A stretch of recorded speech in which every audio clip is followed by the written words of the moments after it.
There's a really simple concept that will change the way you think about taking action in your life if you don't know it already. And the concept is this: taking action in your life does not require you to feel a certain way about it.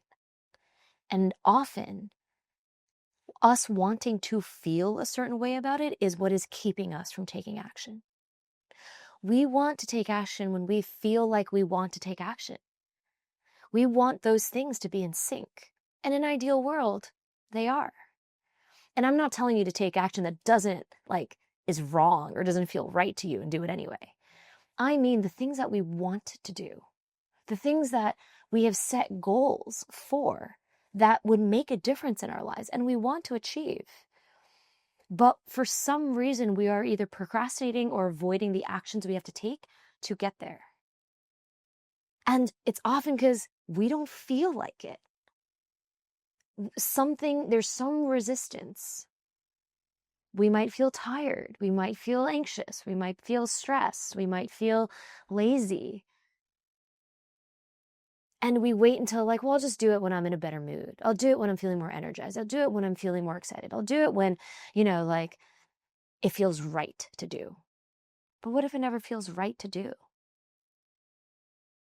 There's a whole bunch of reasons why you might not feel aligned to the action that you're trying to take.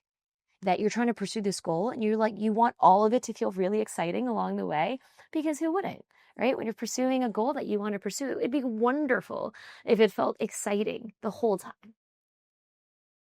But some of it is going to suck, because getting what we want, especially if they're big goals, is work. It takes effort. It takes energy. It takes us going through some shit to get the thing we want. Otherwise, it wouldn't be valuable to us. We have to go through friction. And when we wait for things to align, for us to feel right about it, that can often be an excuse for us to simply not do it. And yes, there are moments where you truly just need rest. And yes, there are moments where you're just too stressed out and you need to give yourself a pause. And yes, there will be moments when you maybe should focus on something else before coming back to this. But I'm talking about those persistent things that you keep avoiding doing.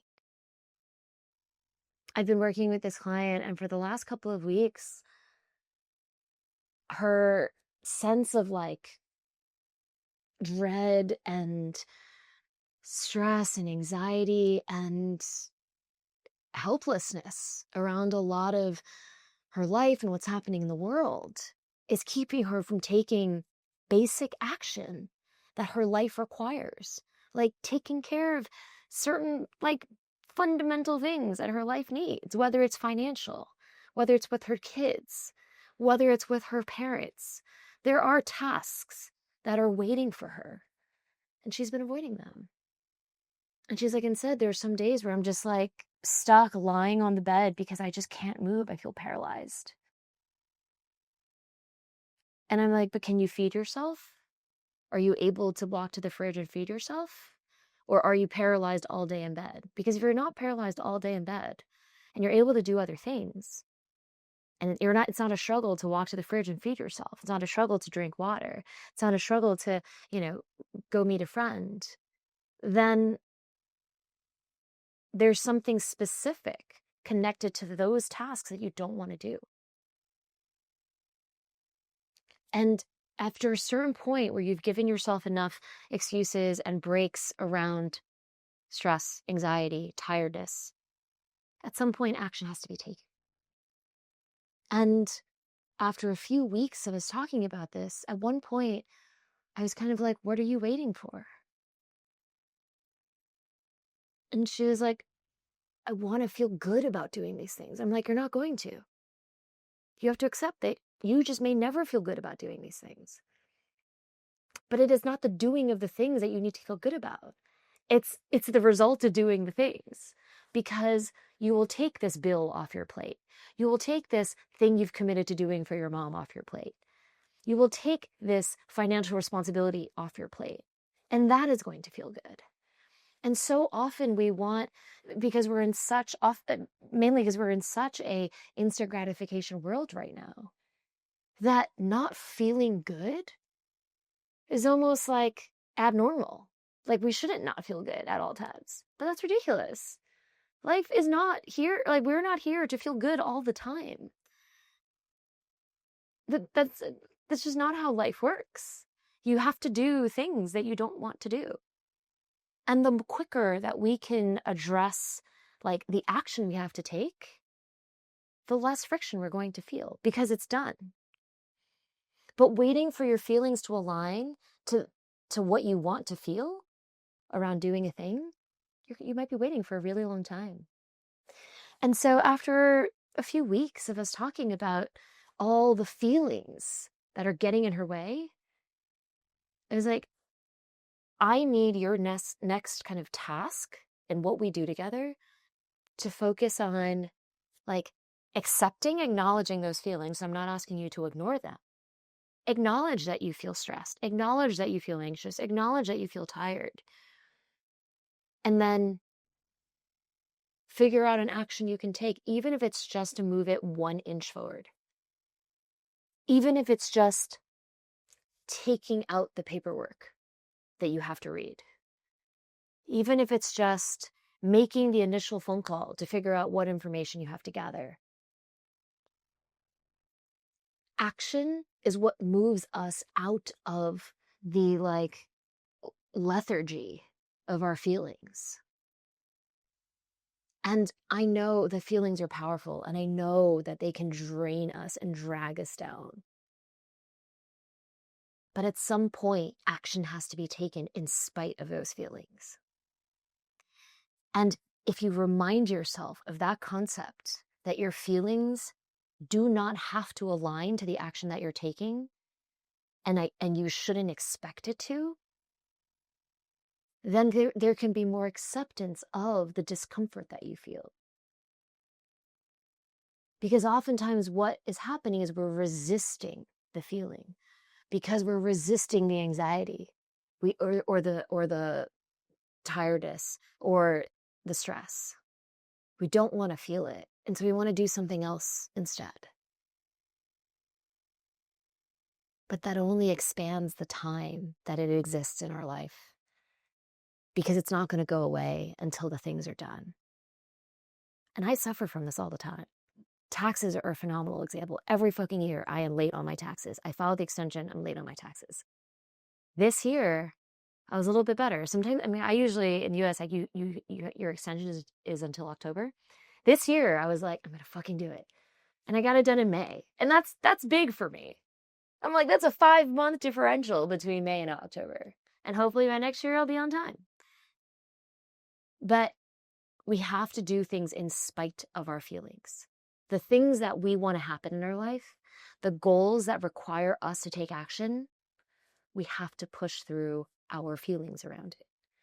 And of course, the more complex the feelings, the harder the task. There might be more nuances around how you have to push through those feelings and accept them and do take the action anyway. So I am simplifying what it entails, but the fundamentals are no different. The fundamentals are the same. You still have to accept the fact that you are feeling whatever uncomfortable feeling you're experiencing. And then you have to acknowledge that you are not going to get to the place where your feelings perfectly align to this action. And then you have to start just taking steps. You need to start doing things that move you towards what you're trying to accomplish. And the sooner, and it sounds simple, and I don't think everyone's going to get me on this because it's a very nuanced thing that you're doing. But in that moment, when you're feeling that resistance to take action towards a goal that you truly want to achieve, it is giving your brain the signal that this feeling can exist. I'm not denying you. I'm not trying to get rid of you. You can exist. But I can't let you take over and dictate action. There has to be a different part of you that dictates action. It's not the one that's caught in the feeling. You can separate it and be like, I can be with you. I can acknowledge that you're stressed, you're anxious, you're tired. But The captain of the ship is driving right now, and we have to move forward because we can't stay stationary in this place. We can't just bobble in the ocean. But I hear you. I'm with you. I get that you're stressed. We're going to take action anyway. And just by giving your brain the permission to feel the anxiety, to allow it to be there, and kind of hang out with it. Like, it's not an enemy. It's just there. Let it be, but move forward anyway. And telling your brain that it cannot expect that it's going to feel good all the time about taking the action you need to take gives it almost a rationale of like, oh, okay, I don't have to feel a certain way. I can still take this action. And what you will find once you start taking the baby steps is that movement is going to be a lot easier because you're building momentum, because you're moving away from the wallowing in that feeling. You're taking steps forward away from it, out of it. And once you start focusing on the action, on the task, your brain is preoccupied. It's distracted. It's now got something else to focus on.